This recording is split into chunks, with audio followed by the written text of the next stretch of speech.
The signs of a resurgent downtown Syracuse can be traced back nearly 200 years. It was the Erie Canal system that allowed for the city's main export, salt, to be easily shipped east or west by the mid-1800s. As the city grew by the mid-19th century, ornate buildings like the Gridley Building, formerly known as the Onondaga County Savings Bank, were erected.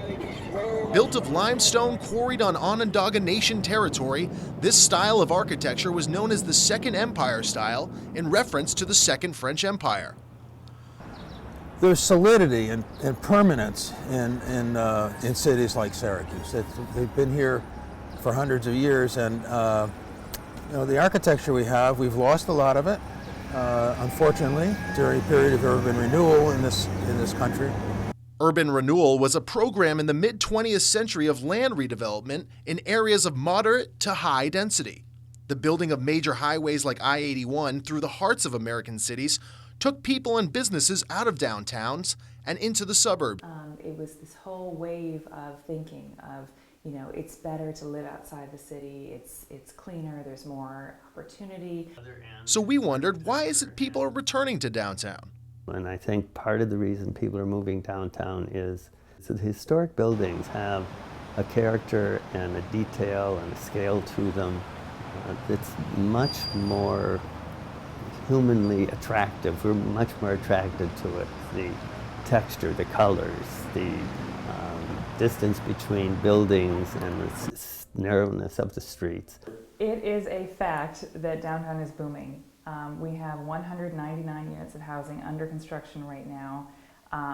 We will have, within the next year, by the end of 2017, we're expected to have 360 new residents living downtown, which is approximately a 10% population increase. We're at about 3,250 residents right now.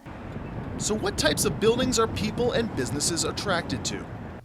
So if you look at the east side of downtown, where Presidential Towers and the townhouses are, that's not an urban model, that's a suburban model. Tall buildings in the middle of super blocks with lots of green around them, not built to the street, so the street life over in there is non-existent. As opposed to Armory Square, where all of the buildings are close together and have big windows looking out onto the street, and while similar in width and height, have slight variations to them, which makes them charming and not boring. And there's a scale there. You feel comfortable there.